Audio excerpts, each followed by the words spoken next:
morning. Thank you. Thank you. Please sit down. Mrs. Judy Erneta Rojas, Justice Maria Lourdes Sereno, Mr. Manuel V. Pangilinan, Mr. Bernard Faustino D., Mr. Josel Antonio Gaston, Mr. Lorenzo Tan, Rizal Tiveros Braquel, Outstanding Young Men Awardees of 2011, officers and members of the Jerry Rojas Foundation and the Junior Chamber International Philippines, members of the Board of Judges, past Outstanding Young Men Awardees, fellow workers in government, honored guests, and ladies and gentlemen. Pag binabanggit ko po yung young men, nakatingin sa akin si Risa. Dahil baka nawala na raw yung gender sensitivity lessons na binigay niya sa amin.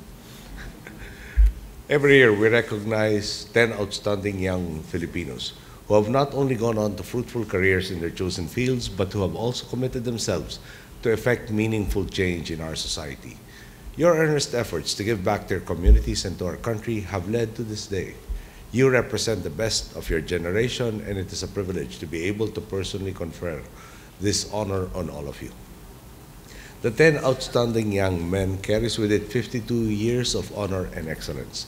Its success owes a great debt to the help and coordination of the Philippine JCs, the TOYM Foundation, and the Jerry Ross Foundation, who have devoted themselves to give recognition and merit to exceptional Filipinos who have demonstrated vigor and enterprise in tackling the problems of society. My father was a recipient of this award in 1960 in the public service category. He was only 28 then, and we all know what he went on to do, what he went on to sacrifice and to win back the liberty of the Filipino people. And to this day, we still speculate about what he could have achieved, how many more people he could have helped if we did not have to part with him so early in his life.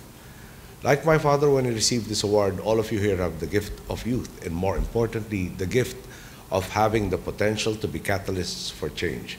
Of course, you could have simply gone on to live comfortable, quiet lives and muffled the voice of compassion and engagement so that you may seek your own fortunes. But you readily responded to the call of our times, making critical, selfless decisions, decisions that can sometimes conflict with the immediate needs of those around you. You chose to see the bigger picture.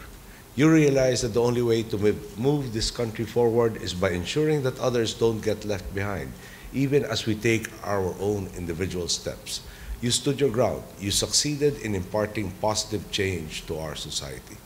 To our awardees, you are living symbols of the energy, excellence, and dedication that we Filipinos are capable of when we put our minds to it.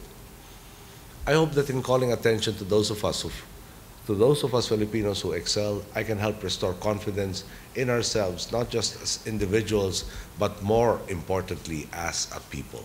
For too long, we have been uncertain about our abilities and our place in the world. It is time to show our countrymen that, like you, we can aspire to be more than what we are now. I therefore call on you today to continue to pursue meaningful endeavors. As our new generation of leaders, you carry on your shoulders the hopes of our countrymen. Your future actions would either validate or disappoint the potential we all recognize in you today. Instead of looking at this award as a guarantee that you will go on to be leaders of our country, it should instead serve as a challenge for you to be an example, a living inspiration of the best that our country can be. I hope that you will not take this lightly. If you succeed in this, each of you can help dispel cynicism, corruption, and selfishness, thereby restoring our confidence in ourselves. But if you fail to live up to this challenge, you will have contributed to the erosion of our collective values and self-esteem. I ask all of you to join me in the most ambitious effort to transform this country to one that we can truly be proud of. When we assumed office a year and a half ago, we were drowning in a sinkhole of poverty and corruption. Today, we have seen just how capable we are of rising above the expectations and the future that others had laid out for us. We have seen just how much has changed and can change in our country. But much is left to be done, and your government cannot do it alone. Reform is not just the obligation of your government, it is the call of our times in everything we do. If we really want to eliminate poverty, to weed out corruption, and to promote inclusive growth and lasting progress in the Philippines, we need you to be on the side that supports our agenda.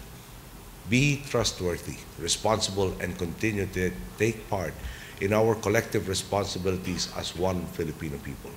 Prove that we Filipinos can be a successful people who belong to a country and a society that rewards virtue and punishes wrongdoing. Again, congratulations to the winners. Mabuhay po kayong lahat. Magandang umaga po.